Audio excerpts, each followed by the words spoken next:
అమ్మ భాష నీకు ఆప్యాయతనొసగు ఎల్ల వేళలందు తల్లిగాను మాట తీరు నొసగి మర్యాదనిచ్చును తెలుగు సాటికిలను తెలుగుగాదే తెలుగు సాటికిలను తెలుగుగాదే పలుకు పలుకునందు చిలుకు మాధుర్యంబు ఒక్క మాటలోన ఒదుగునంత శబ్ద భావగరిమ శాసించు జగతిన తెలుగు సాటికిలను తెలుగుగాదే తెలుగు సాటికిలను తెలుగుగాదే.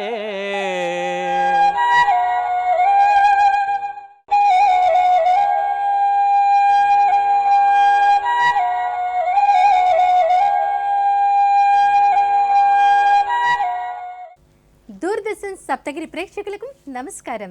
అందరికీ నూతన సంవత్సర శుభాకాంక్షలు. సాహితీ కార్యక్రమానికి స్వాగతం. కర్కటే పూర్వ ఫల్గుణ్యాం తులసీ కాననోద్భవాం పాండ్యే విశ్వంభరాం గోదాం వందే శ్రీరంగనాయకీం వందే శ్రీరంగనాయకీం. ఈ మాటనగానే ఈనాటి సాహితీ కార్యక్రమం ఏ అంశంతో మరి మీ ముందుకు వచ్చేసిందో మీ అందరికీ అర్థమైపోయింది కదా. హేమంత సంతసం మార్గశిరం మాసానా మార్గశీర్షానాం అంటే మాసాలన్నిటిలో మార్గశిర మాసం చాలా గొప్పది అంటారు. అందులో వచ్చేటువంటి ధనుర్మాసం చాలా విశిష్టమైనది. ఆండాల్ దివ్య తిరువడిగెల్ శరణం అని మనసారా ప్రార్థిస్తూ ఉంటారు. మరి ఈ ధనుర్మాస వైభవం ఏంటి, దీని గురించి గొప్పతనం ఏంటి, ఈ విషయాలన్నింటినీ వివరించడానికి ఈరోజు మన దూరదర్శన్ సప్తగిరి స్టూడియోకి విచ్చేసి సాహితీ కార్యక్రమంలో పాల్గొనడానికి మన ముందు ఉన్నారు కవి, పండితులు, సంస్కృతాంధ్ర సాహితీవేత్త డాక్టర్ శ్రీమతి కోగంటి వెంకట శ్రీరంగనాయకి గారు. శంభుదాసు తత్వదర్శనం అనే అంశంపై వీరు పరిశోధన చేసి డాక్టరేట్ పట్టాన్ని వీరు పొందారు. శ్రీ శారదా నికేతన్ ఓరియంటల్ డిగ్రీ మహిళా కళాశాలలో వీరు ప్రిన్సిపల్గా పనిచేసి పదవీ విరమణ చేశారు. తిరుప్పావై అమృతవర్షిణి, విశిష్టాద్వైత విద్వాన్మణి అంటి బిరుదులు అనేకం పొందారు. అలాగే Divakarla Venkatavadhani, life time achievement award ఇలాంటివి ఎన్నో పురస్కారాలు వీరు అందుకున్నారు. భారతీయ సంస్కృతి, ప్రబంధ చరిత్రం, అలాగే రామాయణం, మహాభారతం, ఆముక్త మాల్యద ఇలాంటి పలు అంశాలపై వీరు సెమినార్లు, కాన్ఫరెన్సులు వీరు నిర్వహించారు. రామాయణంలో స్త్రీ పాత్రలు లాంటి అనేకమైనటువంటి అంశాలపై వీరు వ్యాసాలు రచించారు. సాహితీ రూపకాలలో పాల్గొన్నారు. మరి అనేకమైనటువంటి ప్రాంతాల్లో సాహితీ ప్రవచనాలు చేస్తూ తెలుగు, సంస్కృత భాషల్లో విశిష్ట సేవ చేస్తున్నటువంటి డాక్టర్ కోగంటి వెంకట శ్రీరంగనాయకి గారితో మాట్లాడి ధనుర్మాస వైభవం గురించి అడిగి తెలుసుకుందాం. నమస్కారం మేడం. నమస్కారం అమ్మా. రంగనాయకి గారు, అసలు ముందుగా మనము ధనుర్ సంక్రమణ అన్న మాట మనం వింటాం. మార్గశిర మాసం, ధనుర్మాసం అసలు ఏంటంటారు, నెలపట్టు ఇలాంటి మాటలు వింటాం. వీటి గురించి ముందు వివరిస్తారా? తప్పకుండానమ్మా. ముందుగా అమ్మవారిని ప్రార్థన చేసుకుని మనం మన కార్యక్రమంలో ప్రవేశిద్దాం. శ్రీ విష్ణు చిత్త కులనందన కల్పవల్లీం శ్రీరంగరాజ హరిచందన యోగ దృశ్యాం సాక్షాత్ క్షమాం కరుణయా కమలామివాన్యాం గోదామనన్యచరణ శరణం ప్రపద్యే ఆండాళ్ దివ్య తిరువడిగళే శరణం. ధనుర్మాసం అంటే ఇది సౌరమానం ప్రకారం ఏర్పడినటువంటి మాసం. మనం చాంద్రమానంలో ఉంటాము. దాక్షిణాత్యులు సౌరమాసాన్ని ప్రధానంగా లెక్క తీసుకుంటారు.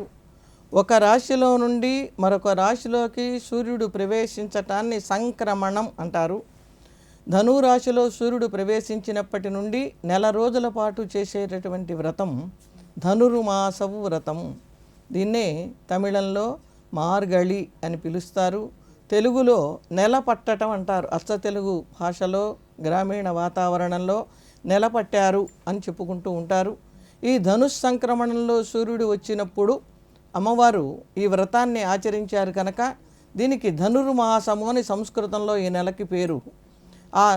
మనకి చాంద్రమానంలో అయితే సాధారణంగా పూర్ణిమ రోజు ఉన్నటువంటి నక్షత్రాన్ని బట్టి నెలలకి పేరు వస్తుంది. కృతికా నక్షత్రం పూర్ణిమ రోజు వస్తే కార్తీకం అంటాం. అలాగే మార్గశిరము, మృగశిర నక్షత్రంతో పూర్ణిమ వస్తే మార్గశీర్ష మాసం అంటాం. స్వామి కూడా గీతలో మాసాన మార్గశీర్షోహం అన్నాడు. అయితే ఇక్కడ మాత్రం ధనుర్మాసము అని ఎందుకు అంటున్నాము అంటే, ధనురాశిలో సూర్యుడు ప్రవేశించినప్పటి నుంచి మకర రాశిలో ప్రవేశించే వరకు నెల రోజులు ఈ వ్రతాన్ని చేస్తారు కనుక దీనికి ధనుర్మాస వ్రతం అని పేరు వచ్చింది. ఈ ధనుర్మాస వ్రతం గురించి మనకి కపింజల సంహిత, అథర్వ సంహితలో ఉన్నటువంటి ఒక భాగం. ఆ కపింజల సంహిత అనేటటువంటి దాంట్లో కూడా సంస్కృతంలో ప్రమాణాలు మనకి లభిస్తున్నాయి. ఈ మహర్షులందరూ కూడా సూత మహర్షిని అడిగారు, శౌనకాది మునులందరూ, ఇదానీం శ్రోతుమిచ్చామో ధనుర్మాసస్య వైభవం అని అడిగారు. ఎన్నో పురాణాలు చెప్పారు, ఇప్పుడు మాకు ధనుర్మాస వైభవాన్ని గురించి చెప్పమని అడిగితే, ఈ ధనుర్మాస వైభవాన్ని గురించి చెప్పటానికి చాలా సమయం పడుతుంది, పూర్వం నారదుడు చెప్పినటువంటి దాన్ని మీకు వినిపిస్తాను అని సూత మహర్షి వినిపించటం మొదలుపెట్టారు. అయితే ఈ ధనుర్మాసం 30 రోజులు చేయాలి, విధి విధానంగా చేయాలి. అమ్మో నెల రోజులండి చలికాలం, 30 రోజుల పాటు మేము వ్రతం చెయ్యగలమా అని సందేహం వస్తూ ఉంటుంది. ఈ వ్రతాలు నోములు పురాణ కాలంలో ఉంటే, ఆ 5000 సంవత్సరాల క్రితం గోదామ్మవారు ఆవిర్భవించి వ్రతం చేస్తే అప్పటికీ ఇప్పటికీ కాలంలో మార్పు వచ్చింది. ఇవాళ అందరం యాంత్రిక జీవనంలో ఉన్నాం. మరి నెల రోజులు చెయ్యలేని వాళ్ళ పరిస్థితి ఏమిటి అంటే, కనీసం 3 రోజులైనా సరే ఈ వ్రతాన్ని చెయ్యాలి. వ్రతాన్ని చెయ్యటానికి మాకు ఆరోగ్య పరిస్థితి సరిలేదు, మరి మార్గం ఏమిటి అని అడిగారు వాళ్ళు. అడిగితే, మీరు చెయ్యలేకపోతే ఎవరికైనా ధనం ఇచ్చి మీరు ఈ వ్రతాన్ని చేయించండి అని సూక్ష్మంలో మోక్షోపాయాన్ని చెప్పారు. 15 రోజుల పాటు కట్టె పొంగలి అంటాం మన భాషలో, వేణ్ పొంగలి అంటారు తమిళం వాళ్ళు. ఆ వేణ్ పొంగల్ని ఎలా చెయ్యాలో కూడా ధనుర్మాస వ్రత వైభవం మనకి అందించింది. కొంతమంది బియ్యంలో సగం పెసరపప్పు, కొంతమంది కాదండి బియ్యానికి సమానంగా పెసరపప్పు పోసి వండాలి అని శాస్త్రం చెప్పింది. దానిలో మరీచిక అంటే మిరియాలు, ఇంగువ, జీలకర్ర ప్రధానంగా వేయమన్నారు. ఇలా 15 రోజులు చేసి నైవేద్యం పెడితే సామ్రాజ్య పదవి వస్తుంది అని ఫలితం చెప్పారు.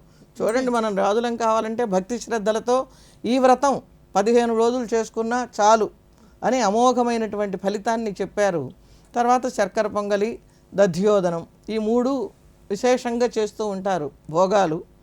ఈ భోగాల్లో ఆంతర్యం ఏమిటి అంటే, ఇది చలికాలం వచ్చింది కనుక ఈ చలికాలంలో మిరియాలు, జీలకర్ర, ఇంగువ తగిలితే శరీరానికి కఫం వల్ల వచ్చే జబ్బులు రావు. ఇవాళ పెసరపప్పును అందరూ చాలా మంచి ఆహారం స్వీకరించండి అంటున్నారు.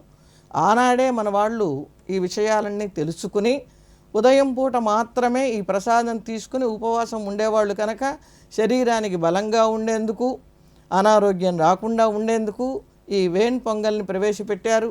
దధ్యోదనంలో వేసే అల్లం వాటి వల్ల మెదడు బాగా పనిచేస్తుంది అని ఈ మధ్య పరిశోధనలు తేల్చినాయి. కనుకనే వైష్ణవాలయాల్లో పొద్దున పూట బాలభోగం అని దధ్యోదనాన్ని పెడుతున్నారు. ఇక శర్కర పొంగలి అంటే బెల్లము, ఎండు కొబ్బరి ముక్కలు, జీడిపప్పు, నెయ్యి, పెసరపప్పు, బియ్యంతో చేస్తారు. ఇది సామాన్యమైనటువంటి ప్రసాదం కాదు. ఈ ప్రసాదాన్ని నివేదన చేసి 10 మందికి పంచితే బెల్లం కలిసినందువల్ల అపమృత్యు దోషం పోతుంది, కొబ్బరి ముక్కలు ఉన్నందువల్ల శుక్రగ్రహ దోషం ఏదైనా ఉంటే పోతుంది, బియ్యం వల్ల చంద్రుడి వల్ల వచ్చే దోషం పోతుంది. ఇలా మనం ఊరికే మనకి దోషం ఉందని బియ్యంగా బెల్లం ముక్కలుగా పెడితే ఎవరు తీసుకోరు కనుక మన దోషాన్ని పోగొడుతుంది. తీసుకునే వాళ్ళకు కూడా దోషం లేకుండా చేయటానికి ఈ ప్రసాదాన్ని భగవంతుడికి నివేదన చేస్తే దీనికి ఒక గొప్ప శక్తి వస్తుంది. ఇలా ఈ ప్రసాదాలు 10 మందికి పంచమని శాస్త్రం ఎందుకు చెప్పింది అంటే సామాజిక దృక్పథంతో చెప్పింది. సామాజిక దృక్పథం తప్పనిసరిగా మన వ్రతాల్లో ఉంది. ఏమీ లేని వాళ్ళైనా గుళ్ళోకి వెళితే ప్రసాదం దొరుకుతుంది అని ఆ సమయానికి వస్తారు.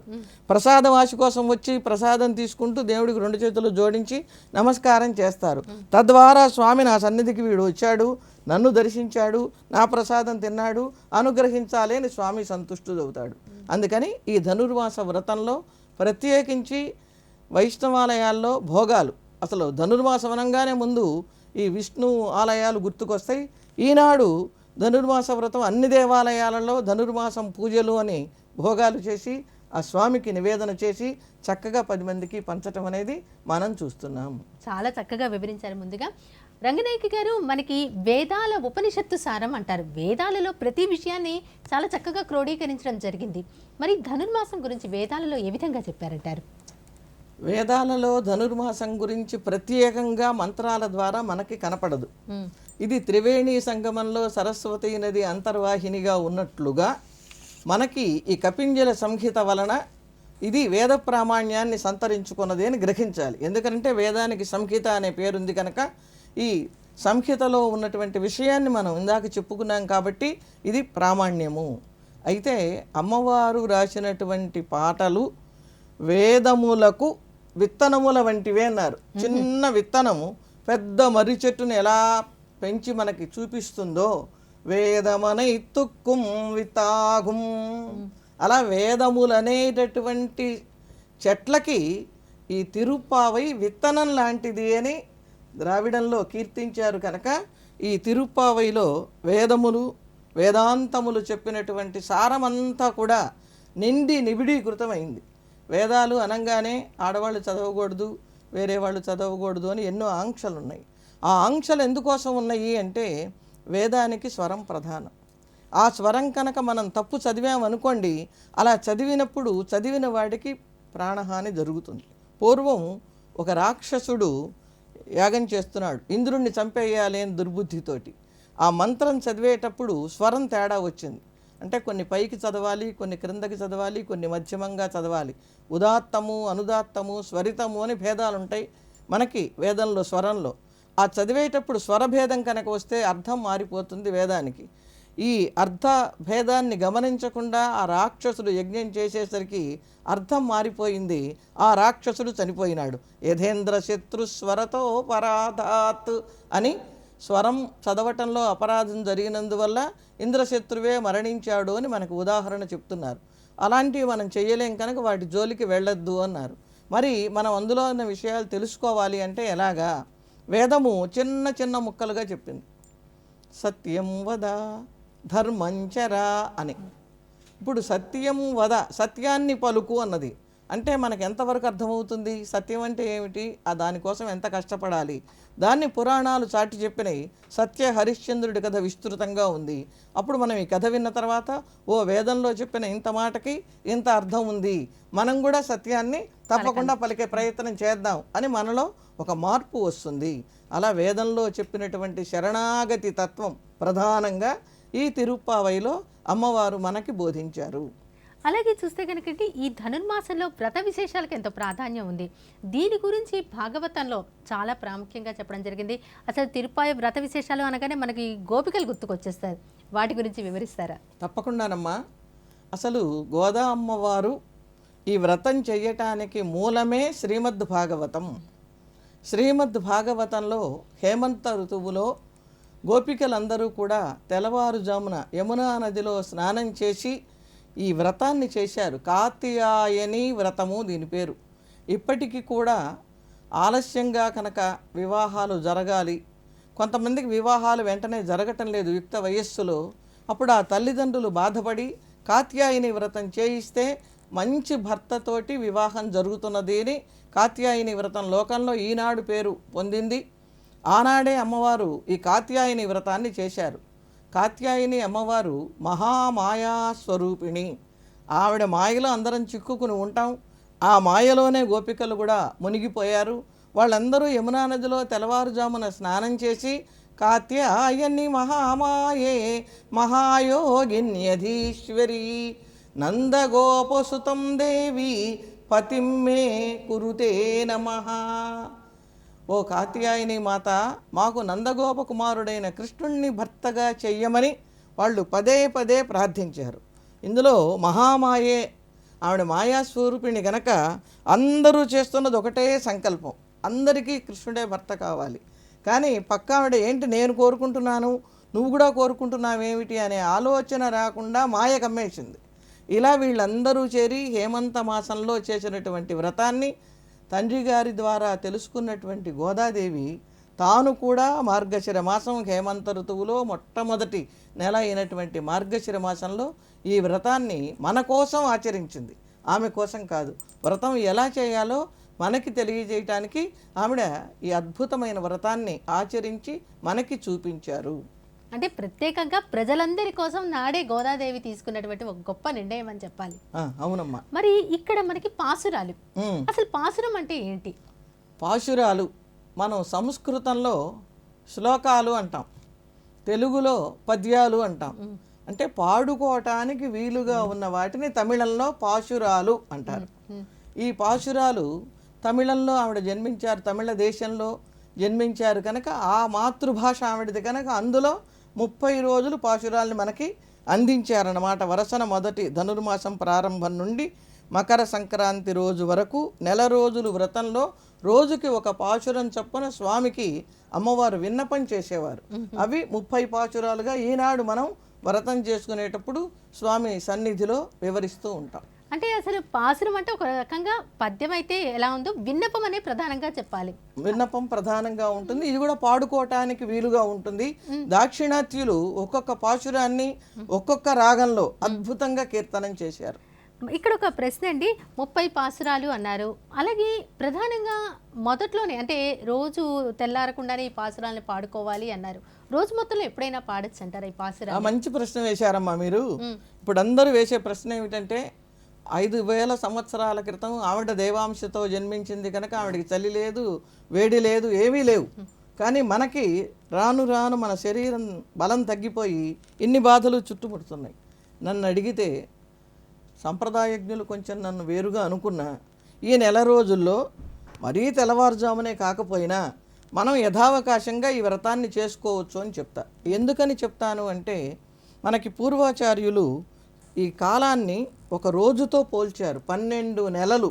ఈ 12 నెలలని ఒక రోజుగా పోలిస్తే అందులో తెల్లవారుజాము ధనుర్మాసం అయింది రోజులో, బ్రాహ్మీ ముహూర్తం అంటారు. ఈ బ్రాహ్మీ ముహూర్తం మనకి 4 నుంచి 5 గంటలు అనుకుందాం, ఈ నెలంతా బ్రాహ్మీ ముహూర్తమే. కనుక మన అవకాశాన్ని బట్టి అసలు చేయకుండా ఉన్నదానికంటే కృష్ణ పరమాత్మ ఏం చెప్పాడు, నువ్వు చేయకుండా ఉండకు, పని చెయ్యమన్నాడు. మనం ఆచరించి భక్తిగా అమ్మకి నమస్కారం చేసుకుంటే అమ్మవారు ఫలితాన్ని తప్పకుండా మనకి అనుగ్రహిస్తారు. అందుకని ఎప్పుడైనా ఆ రోజు మొత్తంలో చేసుకోవచ్చు. అలాగే మనకి పాసురాలు 30 పాసురాలు అని అన్నారు. ఒక్కొక్క పాసురము ఒక్కొక్క అంశాన్ని, మొదటి 5 పాసురాలు ఉపోద్ఘాతాన్ని తెలియజేస్తాయి, తర్వాత గోపికలు నిద్ర లేపటము, ఇలా అసలు ఏ పాసురం మొదటి పాసురం వీటి గురించి వివరిస్తారా? ఒక్కొక్క పాసురము పాడి వినిపిస్తారా మా కోసం? మీకోసంగా ఒక్కొక్క పాశురం పాడి వివరించాలి అంటే మళ్ళీ ధనుర్మాసం వస్తుంది.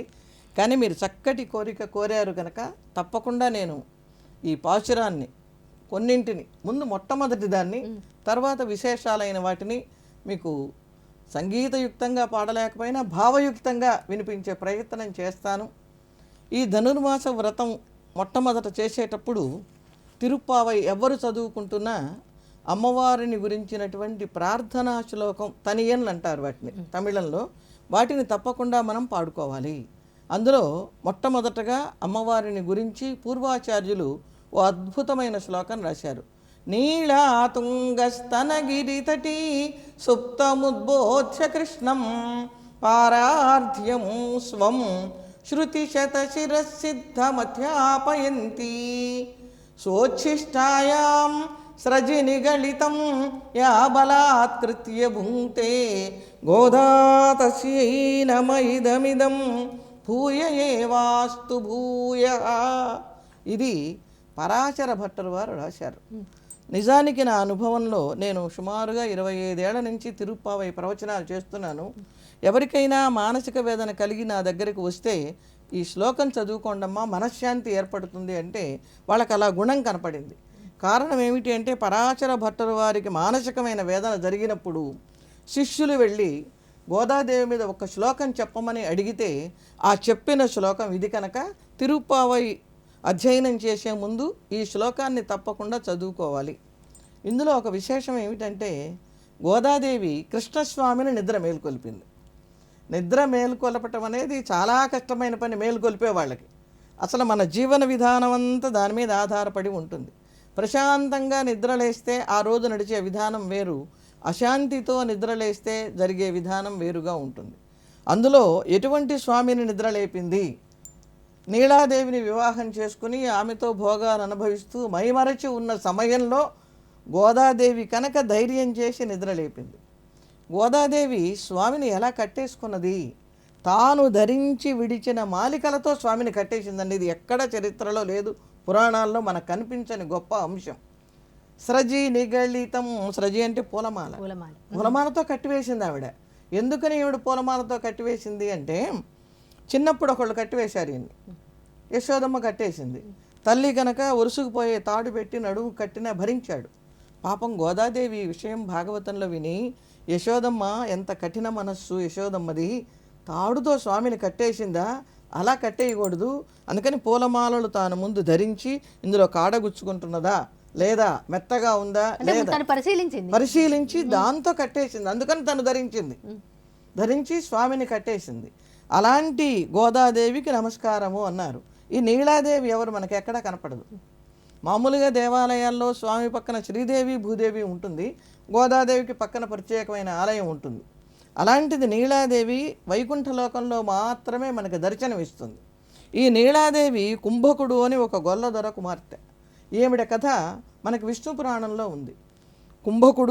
కుంభకుడి భార్య ధర్మద, కాలనేమి మొదలైనటువంటి 7 రాక్షసులు ఎద్దులుగా పుట్టారు. పుట్టి ఆ నగరాన్ని మొత్తాన్ని ధ్వంసం చేస్తూ ఉంటే ఏం చేయాలో తోచక, మనకి రామచంద్రమూర్తికి ధనుస్సును ఎక్కువ పెడితే పిల్లనిస్తానని వీర్యశుల్కగా సీతమ్మని రాముడు చేసుకున్నాడన్నది మాత్రమే తెలుసు. కృష్ణ పరమాత్మ కూడా తన పరాక్రమంతో గెలుచుకున్నాడు నీలాదేవిని. ఈ కథని నీలాసుందరి పరిణయం అనే పేరుతోటి కూచిమంచి తిమ్మన గారు అచ్చ తెనుగులో రాశారండి. అది పెద్దగా ప్రసిద్ధిలోకి రాలేదు పుస్తకం. ఆయన 7 వృషభాలని ఎవరైతే కట్టేస్తారో వాళ్ళకి పిల్లనిస్తాను అంటే, కృష్ణ పరమాత్మ వెళ్ళి ఆ 7 ఎద్దులతో పోరాడి వాటి కొమ్ములను పట్టుకుని వశం చేసి కట్టివేశాడు. అందువల్ల నీలాదేవినిచ్చి వివాహం చేశాడు. ఈ నీలాదేవి వైకుంఠంలో మాత్రమే ఉంటుంది. శ్రీ భూ నీళా సహితుడైనటువంటి స్వామిని, గోదా నీళలతో కూడిన స్వామిని మనకి తెనుగులో తరిగొండ వెంగమాంబ గారు రథోత్సవంలో నీలాదేవిని కూడా దర్శించి వర్ణించారు వెంకటాచల మహాత్మ్యంలో. ఇక ఈ అమ్మవారు ఎక్కడ పుట్టారు? ఈ వ్రతం చేసుకునే ముందు అమ్మవారు జన్మస్థలాన్ని చెప్పుకోవాలి. ఇప్పుడు ఎవరికైనా సహజంగా మనలో స్త్రీలకి మనం ఎంత భోగభాగ్యాలు అనుభవిస్తున్నా పుట్టింటిని గురించి ఎవరైనా ప్రశ్నిస్తే పొంగిపోతూ ఉంటాం. అమ్మో, అమితమైన ఆనందం. అలాగే అమ్మ కూడా సంతోషపడుతుంది. విష్ణు చిత్తుల వారికి ఈవిడ తులసి వనంలో లభించింది. అది కూడా ఎట్లా ఉన్నాయిట, ఈ అమ్మవారు లభించే ముందు ఆ విల్లిపుత్తూరులో వరి మళ్ళల్లో హంసలు తిరుగుతూ ఉండేవిటండి. అమ్మవారి పరతత్వాన్ని సూచిస్తూ, మనకి ఇవాళ ఎక్కడా హంసలు కనపడవు, మానసరోవరం దాకా పోవాలి. ఆనాడు విల్లిపుత్తూరులోనే హంసలు నడుస్తూ ఉన్న వరిమళ్ళు కలిగినటువంటి దాంట్లో అమ్మవారు ఆవిర్భవించారు. ఆవిడ చేతికి కంకణం ఉంది. ఈ కంకణం చూడండి, చాలా తమాషా, చాలా విషయాలను సూచిస్తున్నదట. అక్కడ అమ్మవారు ధరించినటువంటి కంకణం, అమ్మవారు ధరించినటువంటి కంకణానికి ఒకటి చెప్పారు, ఈ కనిపించే కంకణం కాదమ్మా, భక్తులను ఉద్ధరించడం కోసం కట్టుకుంది అని. మనకు వివాహాది కార్యక్రమాల్లో కంకణాలు కడతారు, దీక్షకి చిహ్నంగా స్వామికి కడుతూ ఉంటారు.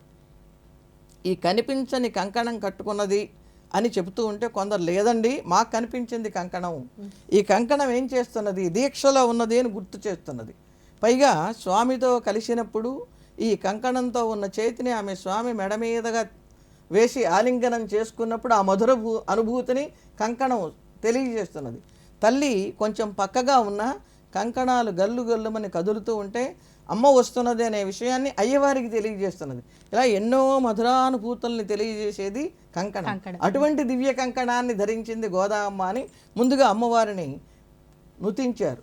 తర్వాత అమ్మవారు మొట్టమొదటి పాశురం ఇక మార్గశిత్తింగళ్ மதி நிறைந்தன நாளாள் நீராட போதுவீர் போதுமினோ நெறியீர் சீர்மலகுமாயப்பாடி செல்வச்சிறுமீர்காள் கூர்வேல் கொடுந்தொழிலன் நந்தகோபன் குமரன் ஏறார்ந்த கண்ணி யசோதை இளம் சிங்கம் கார்மேனிச் செங்கண் கதிர் மதியம்போல் முகத்தான் நாராயணனே நமக்கே பறை தருவான் பாரோர் புகழப்பడిందు ఏలోరు ఎంపావాయ్.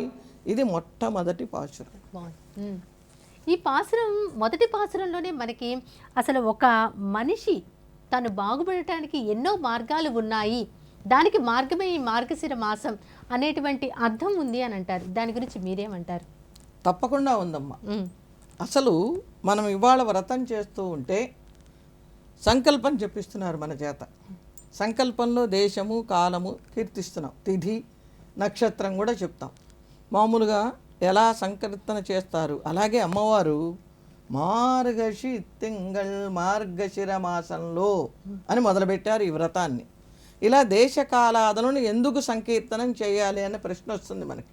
మనం ఏ దేశంలో ఉన్నామో ఆ దేశాన్ని గౌరవించాలి, ఏ కాలంలో ఉన్నామో ఆ సంవత్సరం చెప్పుకోవాలి, ఆ రోజు స్మరించాలి. ఇది మన వైదిక సంప్రదాయంలో ఉన్నటువంటి మార్గం.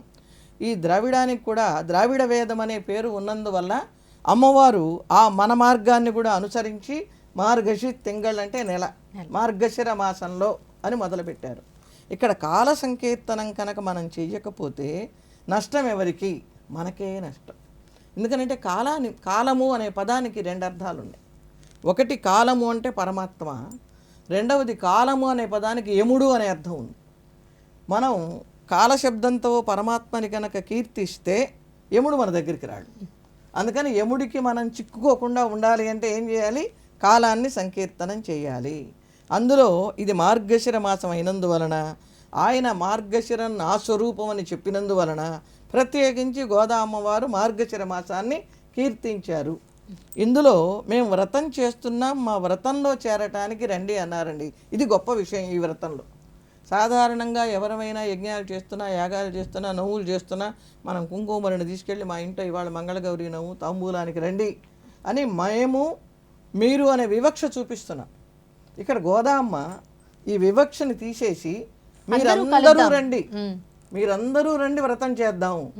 ఏల్ ఓర్ ఎం పావా, ఇది మా వ్రత స్వరూపం. పావాయ్ అంటే వ్రతం, తిరుప్పావై అంటే తిరు అంటే శ్రీ, పావై అంటే వ్రతం. దీనికి సంస్కృతీకరణలో శ్రీవ్రతం అని పేరు. తెలుగులో దానికి చాలామంది అనువాదాలు చేశారు, పాటలుగా ఎక్కువ మంది చేశారు. వాటిని చక్కగా వాటికి ఒక భణితిని ఏర్పాటు చేసి పాడించారు. ఇలాంటి వాటిల్లో మనకి లక్ష్మణ యతీంద్రుడు, శ్రీ శ్రీ లక్ష్మణ యతీంద్రుడు పెదముత్తయ్య వారు రసధుని అని పేరు పెట్టారు. ఎందుకంటే ఈ 30 పాచురాల్లో ఆవిడ శృంగార రసాన్ని, భక్తి రసాన్ని, వీరరసాన్ని, ఇంచుమించు నవరసాలని కుప్పించారు. అందుకని కావ్యం కనుక ఆయన రసధుని రసప్రవాహము అని పేరు పెట్టారు. దేవులపల్లి కృష్ణశాస్త్రి గారు కృష్ణదాసి అనే పేరుతో గీతాలు రాశారు. తర్వాత శ్రీమాన్ గుదిమెళ్ళ రామానుజాచార్యుల వారు కవిరత్న బిరుదాంకితులు, వీటికి పద్యాలు రాశారు.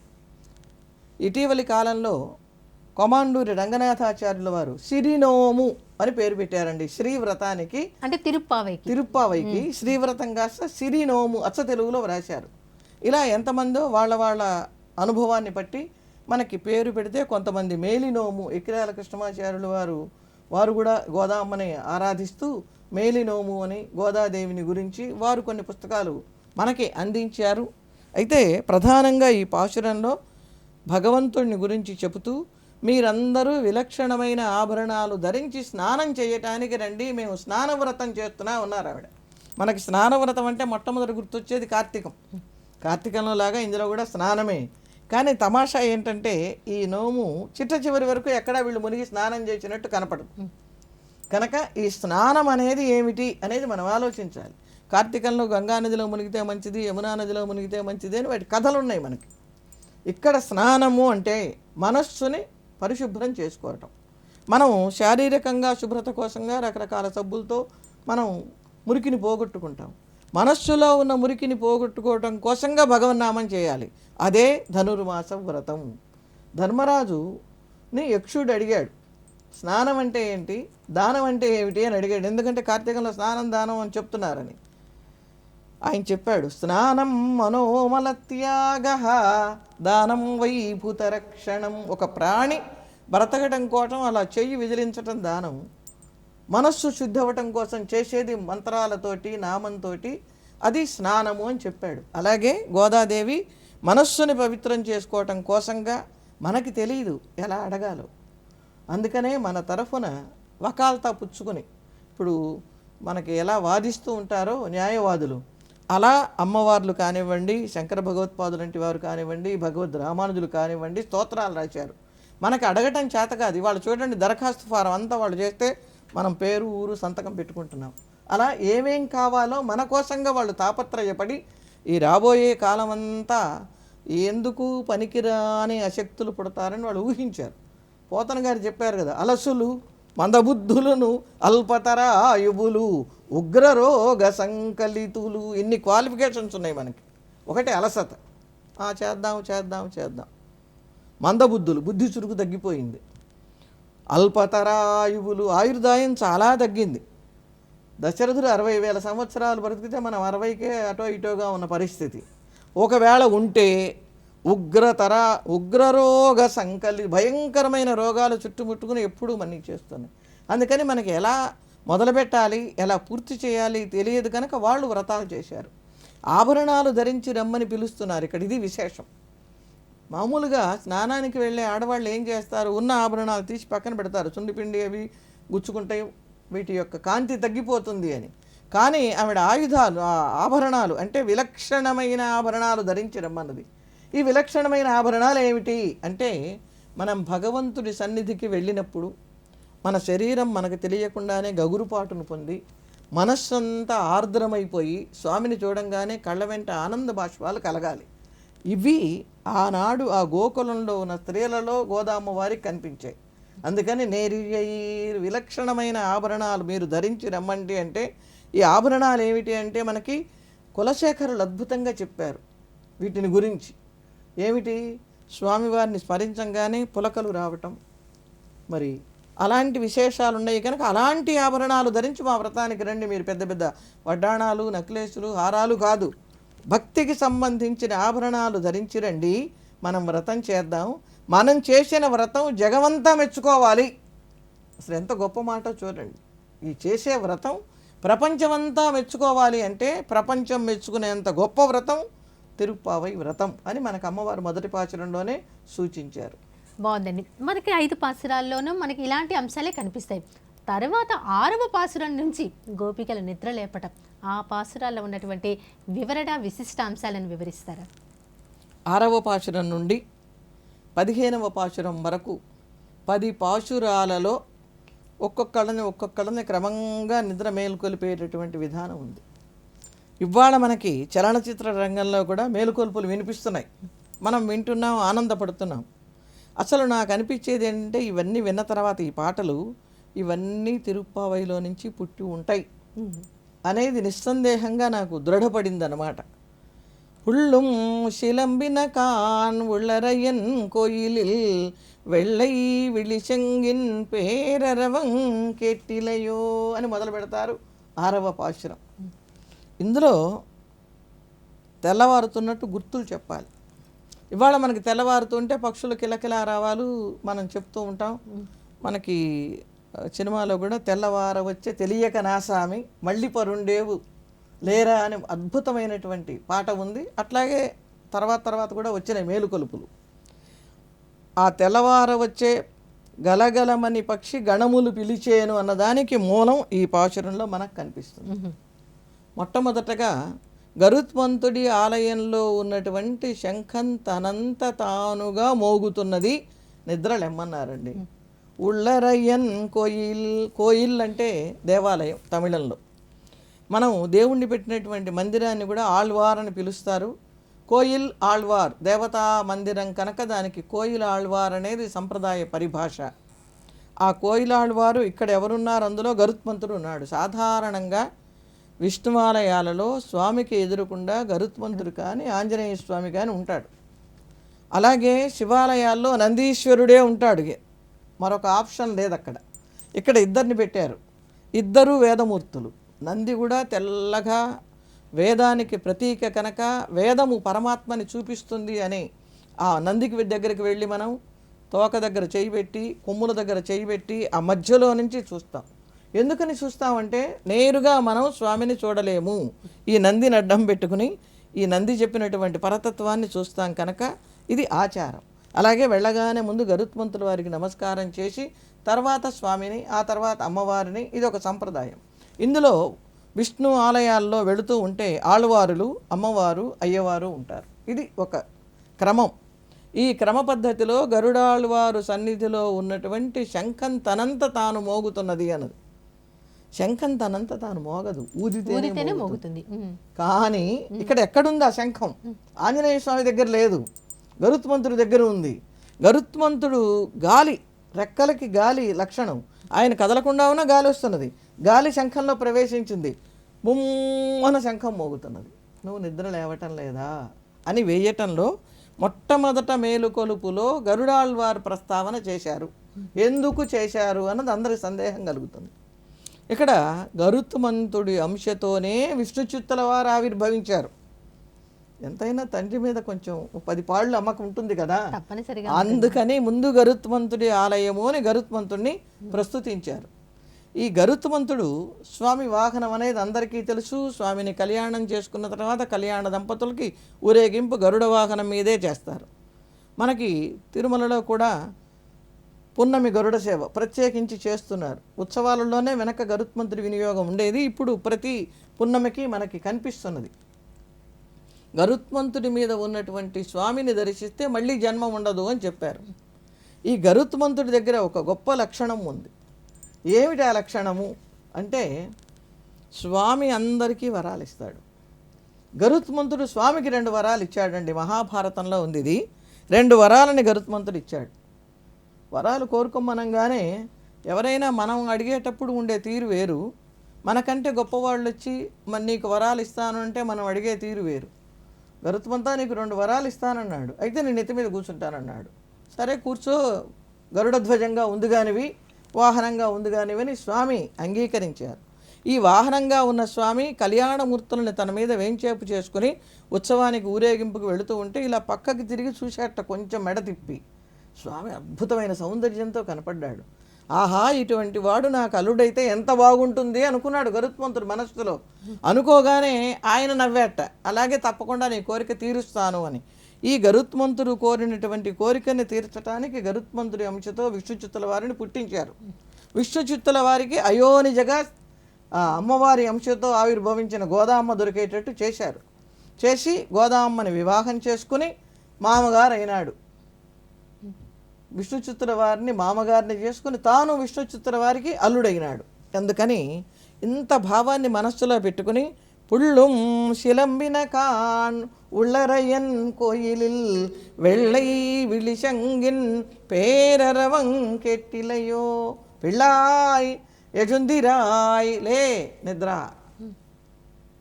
అని ఆ పాశురంలో ఆవిడ ప్రారంభించి తరువాతి పాశురంలో కీషు కీశెన్రెంగుమాన ఇచ్చాత్తన్ కలందు పేసిన పేచ్చరవం கெட்டிலையோ பேயப்பெண்ணே காசும் பிறப்பும் கலகலப்பக்கை பேர்த்து வாசனரங்குழலாயச்சியர் மத்தினால் ஓசை படுத்த தைரரவங் கேட்டிலையோ நாயக பெண் பிள்ளாய் நாராயணன் மூர்த்தி கேசவனை பாடவும் நீ கேட்டே கிடத்தியோ தேசமுடையாய் తెరవు ఏలోరెంబావాయ్ అని ఇందులో అద్భుతమైనటువంటి ఆ బృందావనాన్ని తీసుకొచ్చి వర్ణించారండి. ఎన్నో పాసురం అండి ఇది? ఏడో పాసురం. కీషు కీషు ఎన్రు ఎంగు కిచ కిచ కిచమని భరద్వాజ పిట్టలు అరుస్తున్నాయి. చిన్నవిగా ఉంటాయి, పిచ్చుకల కంటే చిన్నవిగా ఉంటాయి, అందంగా ఉంటాయి భరద్వాజ పిట్టలు. ఆ పిట్టలు అరుస్తున్నాయి. ఆ గోకులంలో చల్ల చిలుకుతున్నారు. చల్ల చిలకటం ఎలా చిలుకుతున్నారు? తాడు తీసుకుని నిలబడి వాళ్ళు చల్ల చిలుకుతున్నారు. చిలుకుతూ ఉంటే వాళ్ళ చేతికి ఉన్నటువంటి కంకణాలు మోగుతున్నాయి, మెళ్ళో ఉన్నటువంటి ఆభరణాలు మోగుతున్నాయి, నోటితో కేశవనామం పాడుతున్నారు. వాళ్ళ తలలో ఉన్నటువంటి పువ్వులు ఈ కదలికలకే మెల్లమెల్లగా జారిపోతున్నాయి. ఇది అక్కడ ఉన్నటువంటి ప్రకృతి వర్ణన. ఈ పక్షులు కిచకిచల ఆడటం అనేది దాన్ని దేనికి సంకేతము అంటే మనకి ఉపనిషత్తులో ఉత్తిష్ట జాగ్రత్త అని సూచన.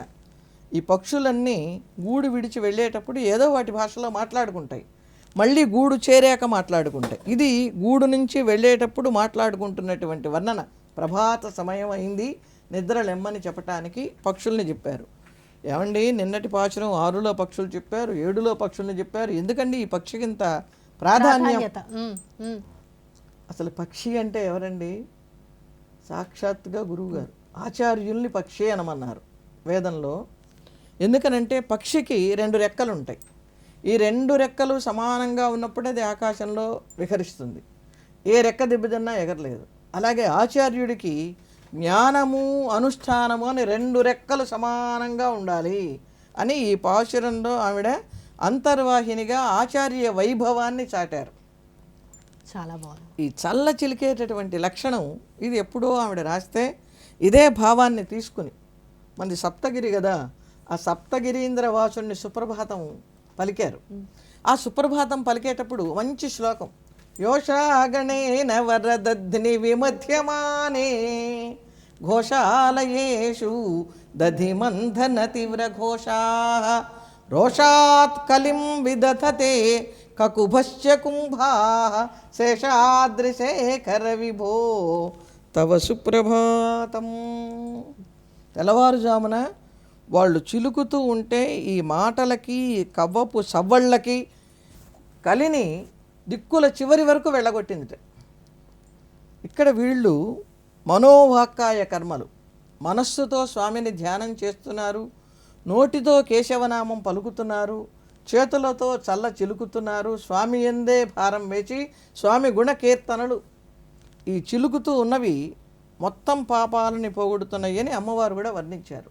ఈ వర్ణనలో ఇప్పటికీ కూడా మేలుకొలుపులు పాడుతూ ఉంటే కేశవయ్యని నిన్ను వాసిగ భక్తులు వర్ణించుచున్నారు మేలుకొని కేశవనామంతో మొదలవుతుంది. ఏమండి, స్వామికి 1000 నామాలు ఉన్నాయి.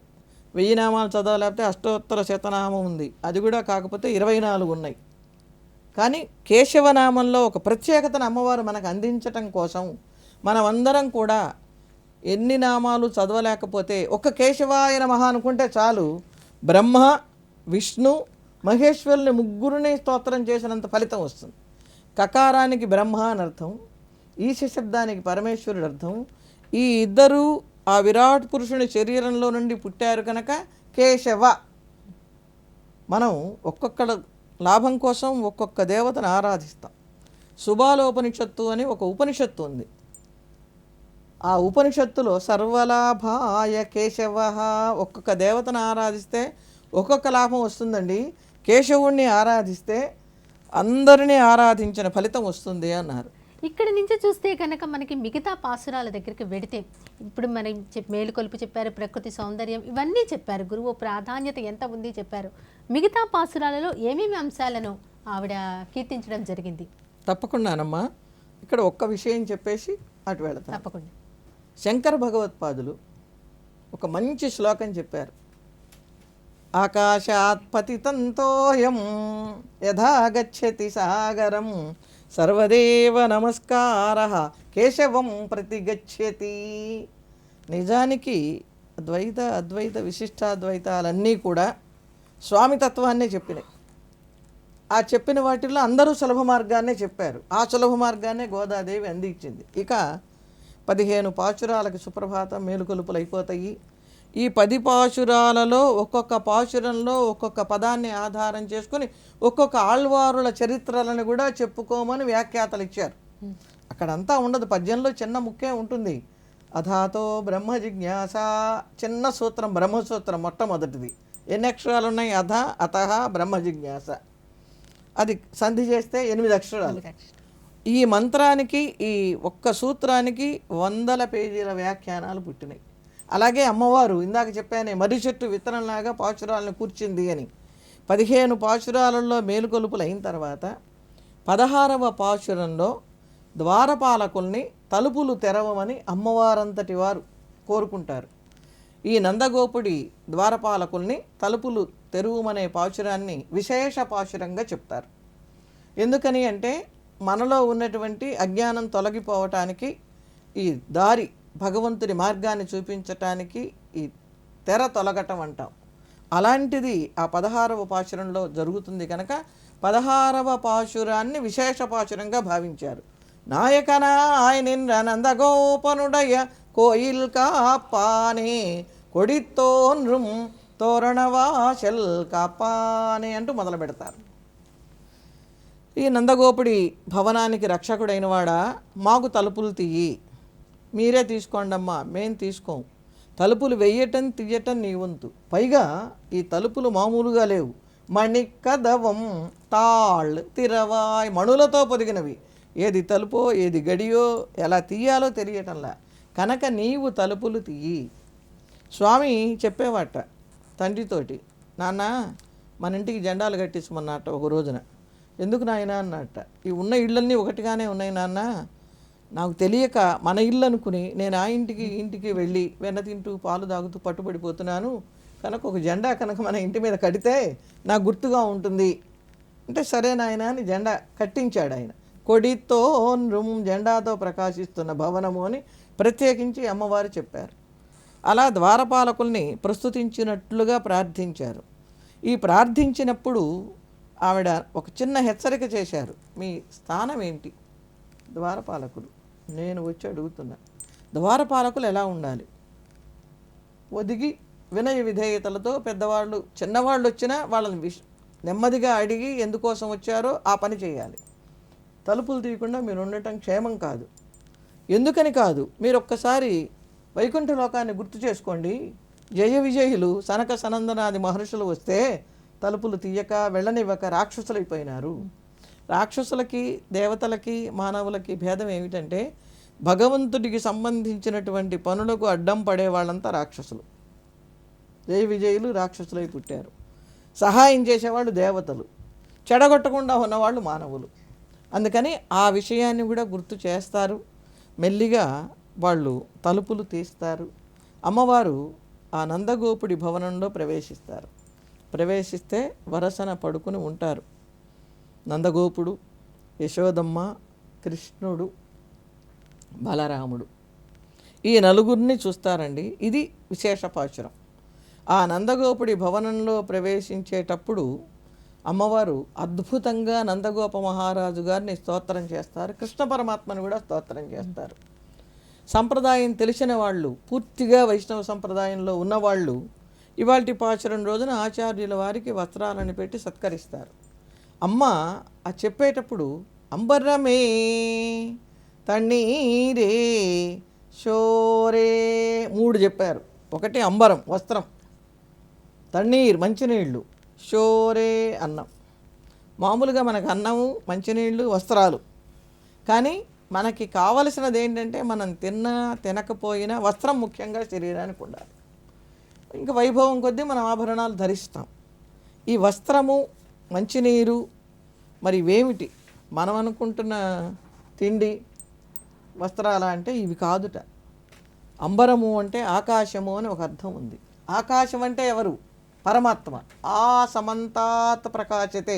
ఇక్కడ ప్రకాశం ఉంది, అక్కడ ప్రకాశం లేదనకుండా ఒక దివ్య కాంతి పుంజమే పరమాత్మ. ఆ పరమాత్మ ఎక్కడున్నాడు? ఇప్పుడు నందగోపుడి దగ్గర ఉన్నాడు కృష్ణస్వామిగా.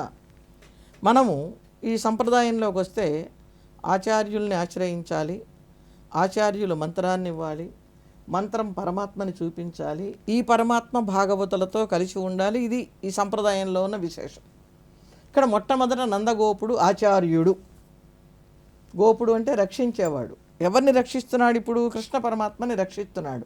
కనుక ఆచార్యుల దగ్గరికి వెళ్ళి ప్రార్థిస్తే వాళ్ళు ఏదో మంత్రం మనకి అనుగుణంగా ఉండేది ఒకటి చెప్తారు. ఆ మంత్రాన్ని సాధన, ఆ మంత్రమే ఇక్కడ యశోదమ్మ. యశోదమ్మని చూశారు. యశోదమ్మ అనే మంత్రాన్ని వీళ్ళు అనుష్ఠానం చేశారు. ఈ మంత్రం ఏం చేసింది? కృష్ణ పరమాత్మ అనే దైవాన్ని చూపించింది. అయితే ఈ దైవం ఎలా ఉంటాడు అంటే, విష్ణు పురాణంలో చెప్పారు. ఆస్తే విష్ణురమే ఆత్మ భక్తై భాగవతై సహా. భక్తులతో భాగవతులతో కలిసి ఉంటాడు. ఆ పరమ భాగవతుడే ఈ బలరాముడు. ఆయన కాలికి ఒక కడియం ఉంది, బంగారు కడియం. శంభరు కషలడి చెల్వా బలదేవా. ఉంబియుం నీయుము రంగు, నువ్వు నీ తమ్ముడు నిద్ర లేవండి అని ఈ ఒక్క పాశురాన్ని కనుక మనం చదువుకున్నట్లయితే భగవంతుడి అనుగ్రహం కలుగుతుంది, ఆచార్యుల వారి అనుగ్రహం కలుగుతుంది, మంత్రం సిద్ధిస్తుంది, భాగవతులు అనుగ్రహిస్తారు. భగవంతుడు గొప్పవాడా భాగవతుడు గొప్పవాడా పెద్ద ప్రశ్న. భాగవతుడే గొప్పవాడు. మనకి ఉదాహరణ ఎక్కడన్నా దొరుకుతుందా? అంబరీషోపాఖ్యానం. అంబరీషోపాఖ్యానంలో అంబరీషుడు పరమభాగవతుడు, ప్రహ్లాదుడు పరమభాగవతుడు. మనకి శంకర భగవత్పాదులు ప్రహ్లాద నారద పరాశర పుండరీక వ్యాసాంబరీషలో మొట్టమొదట చెప్పినటువంటి వాడు ప్రహ్లాదుడు, అంబరీషుడు. ఈ అంబరీషుడు మహాభాగవతుడిని నిరూపించింది మహాభాగవతం. అంటే ఈ పాసురాలతో పాటు మనకి మిగతా ఉపనిషత్తుల సారం కూడా ఇందులో ఉపనిషత్తుల సారం, పురాణాల సారం అన్నీ ఆవిడ స్ఫురించేటట్టుగా చెప్పారు. ఈ భాగవతుడు అనంగానే మనం ఏం చేయాలి? అక్కడికి వెళ్ళిపోవాలి, ఆ అంబరీషుడిని స్మరించాలి. అంబరీషుడు వ్రతం చేస్తున్నాడు. అసలు కార్తీక మాసంలో ద్వాదశి వ్రతం చేసిన వాడు అంబరీషుడే. చాలామందికి వైష్ణవులకి కార్తీకం పడదు అని ఒక చిన్న అపోహ ఉంది. కానీ అసలు ముందు శివభక్తులైన వాళ్ళే తర్వాత విష్ణు భక్తులు అవుతారు నిక్కచ్చిగా అనేది ఒక సంప్రదాయం ఉంది. కార్తీక మాసంలో ద్వాదశి రోజున అంబరీషుడు వ్రతం చేస్తూ ఉంటే స్వామి సుదర్శన చక్రం ఇచ్చాడు. దూర్వాసుడు కృత్యని ప్రయోగిస్తే ఆ కృత్య దూర్వాసుడి వెంట పడితే వైకుంఠ లోకానికి వెళితే అహం భక్తపరాధీన, నేను భక్తపరాధీనుడిని, నా వల్ల కాదు, అంబరీషుడినే శరణాగతి చెయ్యమని స్వామి చెప్పాడు. ఇప్పుడు భగవంతుడు గొప్పవాడైనాడా భాగవతుడు గొప్పవాడైనాడా అంటే భాగవతుడు గొప్పవాడైనాడు కనుక భాగవతులతో కలిసి ఉన్న స్వామిని మేలుకొలిపారు. తర్వాత ఇంకా లక్ష్మీదేవిని మేలుకొలుపుతారు. అంటే వరుసగా వచ్చేటటువంటి పాశురాలలో ఉందు మదగళిత్తనోడా అదతోళ్ళవళ్ళియన్ అంటూ అమ్మవారిని మేలుకొలుపుతారు. నప్పిన్నై పిరాటి అంటారు నీలాదేవిని. ఇక్కడ మదజలములు స్రవిస్తున్నటువంటి ఏనుగులు కలిగిన వాడు అని ఒక అర్థం, మద జలాన్ని స్రవిస్తున్న ఏనుగులని అదుపు చేయగలిగిన వాడు అని ఒక అర్థం. ఇలా పదానికి 4-5 అర్థాలు చెప్పమన్నారు.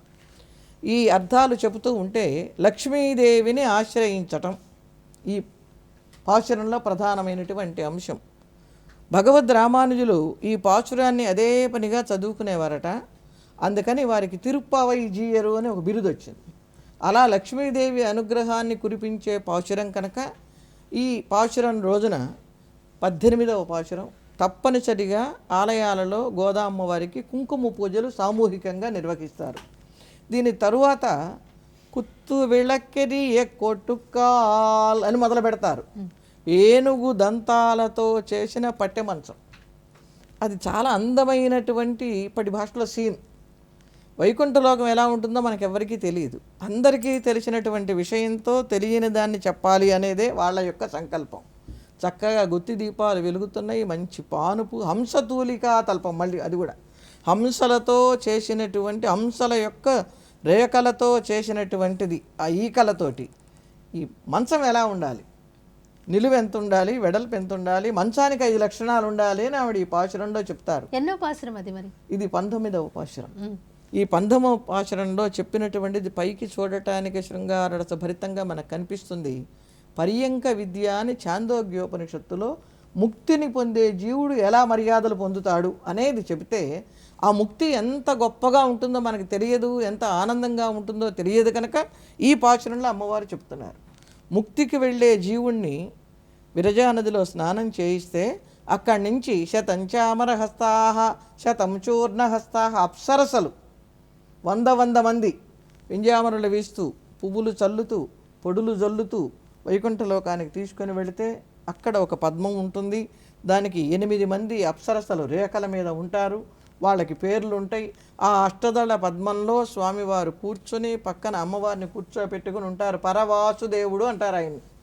మనకి లక్ష్మీ నరసింహస్వామి తొడ మీద అమ్మవారిని కూర్చోబెట్టుకున్నట్టుగా కూర్చోపెట్టుకుంటాడు.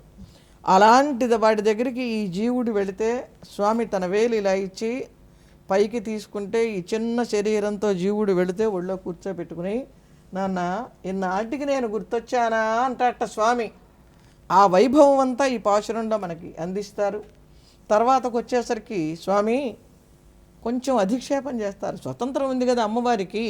ఏమనంటారు, నువ్వు 33 కోట్ల మందిని దేవతల్ని రక్షిస్తావా, ఆడవాళ్ళని రక్షించవా, మేము సరిపోమా, అబలలం, మమ్మల్ని రక్షించాలి నీవు అని అధిక్షేపం చేస్తారు. సరే, ఆ స్వామి వింటాడు. స్వామి నువ్వు నిద్రలే, రా, మేము ఎందుకు వచ్చామో చెప్తాం. నిద్ర ఎలా లేవాలో చెప్పడం మొదలుపెట్టారండి. మామూలుగా ఆహాస ప్రభాతం మంచిగా భక్తిగా కాదు. ఇక్కడ అమ్మవారు మెల్లగా మొదలుపెట్టి అధికారాన్ని ప్రదర్శించారు. సరే, నిద్ర లేద్దాం అనుకుంటున్నాడు. నువ్వు నిద్ర కళ్ళతో విని మాకు సరిగ్గా వినపడలేదు అంటావేమో స్వామి, నువ్వు అక్కడి నుంచి లేచి నడుచుకుంటూ ఇక్కడికి రా, సింహాసనం మీద ధర్మాసనం మీద కూర్చో, అప్పుడు మా కోరిక చెప్తామన్నారు. స్వామి లేచాడు. లేవటం కూడా వీళ్ళు చెప్తున్నారు. అరివుత్తు తీ విషుత్తు, సింహం చూరులో పడుకుని వానాకాలం లేచి ఒకసారి తల తిప్పి ముందుకు సాగి ఎర్రగా కళ్ళని ప్రసరించినట్టుగా నేత్రములు విప్పార్చి మెల్లిమెల్లిగా రమ్మంటే స్వామి వీళ్ళు చెప్పినట్టుగా వస్తున్నాడు. ఈ మారిమలయి ముజంజిల్ అనే పాశురంలో ప్రధానంగా నరసింహస్వామి అవతారాన్ని చెప్పుకోమని చెప్పారు. అలా ఆయన వస్తూ ఉంటే పాపం వీళ్ళు చూసి, అయ్యో స్వామి అడుగు తీసి అడుగు వేస్తే పాదాలు ఎర్రతామరలల్లే కందిపోయినాయి, ఎర్రగా ఉన్నాయని అన్నివులక మళందాయడిపోటి, స్వామి ఆనాడు భూమిని కొలిచినటువంటి నీ పాదానికి మంగళం, నడుచుకుంటూ వెళ్ళి రావణాసురుని సంహరించిన నీ బలానికి మంగళం, గోవర్ధన పర్వతాన్ని ఎత్తినటువంటి నీ కాలి ఊనికకి మంగళము, నీ వాత్సల్యానికి మంగళము అని 6 రకాల మంగళాశాసనాలు చేసి, మేము వచ్చింది ఎందుకైనాయ్యా నీకు మంగళాశాసనం చేయడానికి వచ్చామన్నారు. తర్వాత మళ్ళీ స్వామి అడిగాడు మీ కోరికలు ఏమిటి అని. అప్పుడు వీళ్ళ కోరికలను వీళ్ళు మంగళాశాసనం అయిన తర్వాత చెప్తానంటూ చివరికి ఏమిటో కోరుకోమంటే 26 పాశురంలో వీళ్ళు అడుగుతారు. స్వామి మేము ధనుర్మాస వ్రతం చేస్తున్నాము, బాగా చలిగా ఉంది, మాకు ఒక చాందిని కావాలి, మేము వెళుతూ ఉంటే మాకు ఒక దీపం కావాలి, చీకటిగా ఉంది కనపడటం లేదు, తరువాత మంగళాశాసనం చేసే భాగవతులు కావాలి, వీళ్ళందరినీ కనుక నువ్వు సమకూరిస్తే మేము వ్రతం చక్కగా చేసుకుంటాం స్వామి అన్నారు. ఆలోచించాడు స్వామి. ఆలోచిస్తే వీళ్ళు అడిగింది మామూలు లోకంలో ఉండేటటువంటి దీపాలు ఈ చాందినీలు కాదు. ఆదిశేషుణ్ణి చాందినీగా అడిగారు, అమ్మవారిని దీపంగా అడిగారు, ఊదటానికి నీ పాంచజన్యం వంటి పాంచజన్యం కావాలన్నారు. పాంచజన్యం అదొక్కటే ఉంది, ఇంకా లేవు.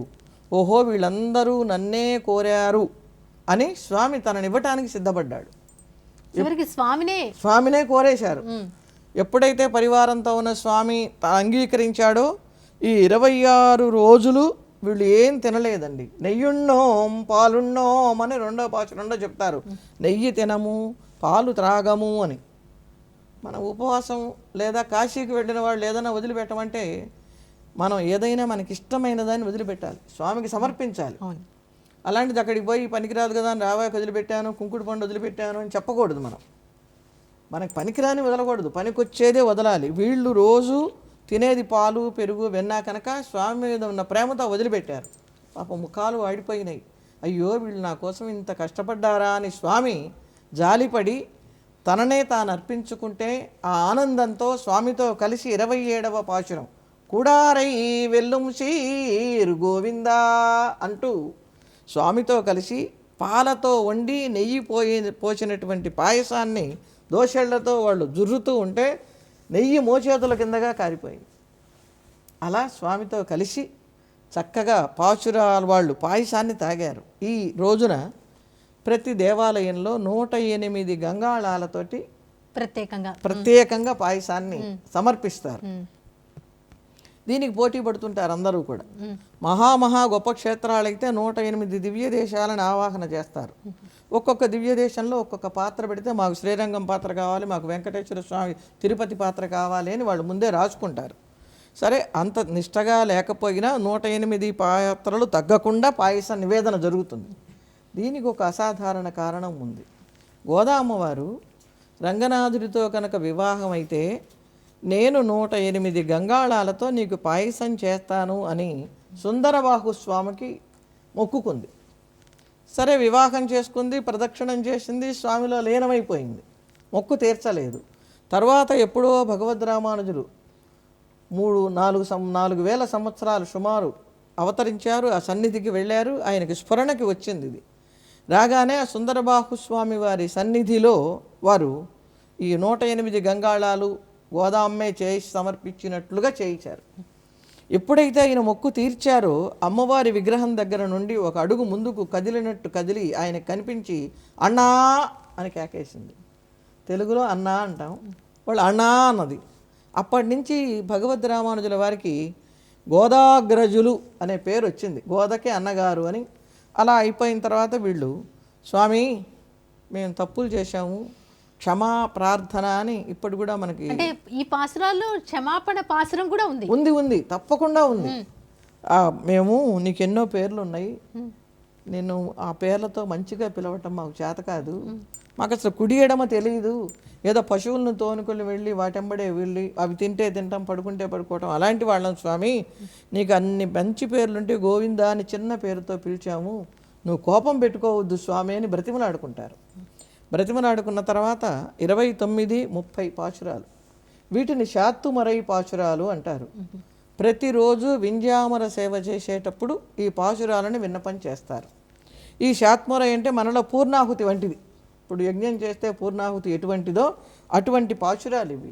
ఈ పాశురాలు ఎంత గొప్పవి అంటే స్వామిని వీళ్ళు కోరుకుంటున్నారు, స్వామి తెల్లవారుజామునే లేచి మేము వచ్చాము, సిత్తుం చిరుకాలే అని మొదలు పెడతారు. ఈ మొదలుపెట్టి నీకు ఆంతరంగికములైనటువంటి సేవలు మేమే చెయ్యాలి, ఇది అంటే స్వామికి మనకి అతని మధ్యలో ఏమీ అంతరం ఉండకూడదు అనేది ఈ గోదా అమ్మవారి భావన. మనకు నిజంగా అట్లా చేత కాదు, స్వామి కనపడితే ఏం అడగాలో ఆలోచించుకునే పరిస్థితి మంది. అందుకని మేము తెల్లవారుజామున వచ్చింది ఎందుకంటే ఎత్తెత్తు మేషేషు పిరవిక్కుం 7 జన్మల సంబంధం నీకు నాకు కావాలి స్వామి అన్నారు. ఈ 7 జన్మలు అంటే 7, 7, 14 కావచ్చు, 7 × 7 49 జన్మలు అడిగారు ఏకంగా. అడిగితే స్వామి అనుగ్రహించాడు. వింజామర సేవ అప్పుడు మాత్రమే వైష్ణవ సంప్రదాయంలో ఈ పాశురాలను విన్నపం చేస్తారు. వైష్ణవ సంప్రదాయం కానటువంటి వాళ్ళు భాగవతంలో 1 శ్లోకం, రామాయణంలో 2 శ్లోకాలు చక్కగా విన్నపం చేస్తారు. వేరే మంత్రాలతో కూడా స్వామికి వింజామర సేవ జరుగుతూ ఉంటుంది. ఈ తరువాత పాశురంలో వంగక్కడల్ కడైంద మాధవనై కేశవనై అని చిట్ట చివరి పాశురం. ఈ 30 రోజులు మేము ఈ వ్రతాన్ని చేశాము, ఎవరైతే 30 తప్పామే 30 రోజులు తప్పకుండా ఈ వ్రతం చేస్తారో వాళ్ళు ఈ లోకంలో అన్ని సుఖాలు అనుభవించి చివరికి పరమపదానికి వెళతారు అని ఫలశ్రుతిని ఈ పాశురం అందించారు.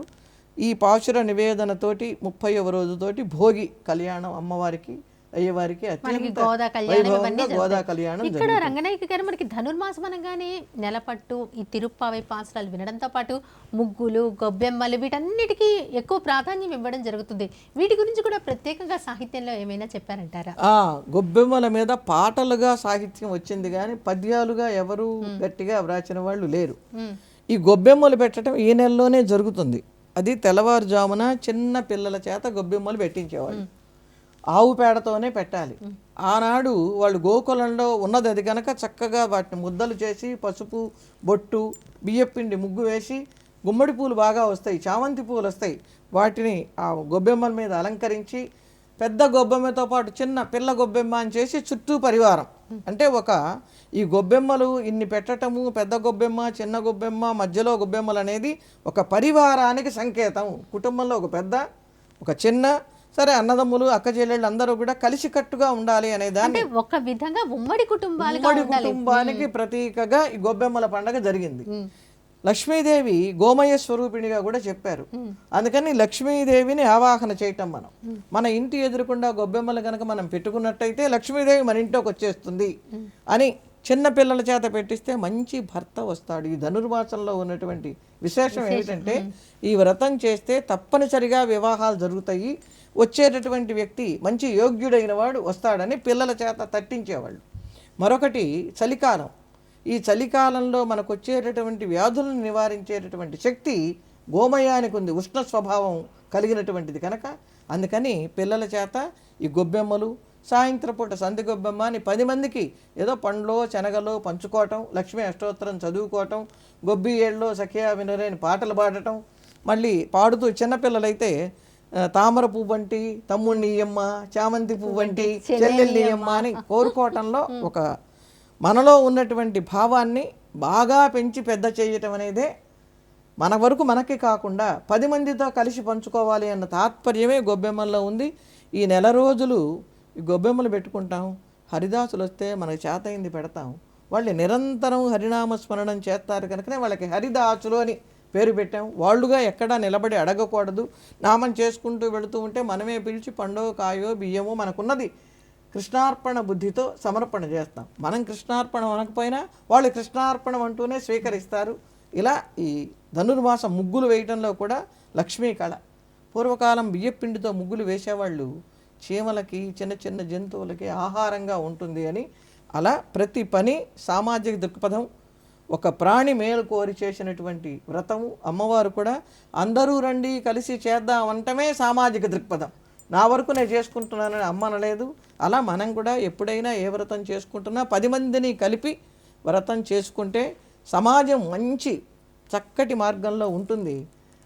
అందరికీ ఒకరి పట్ల ఒకరికి గౌరవం, స్నేహం, ఆదరణ కలుగుతుంది.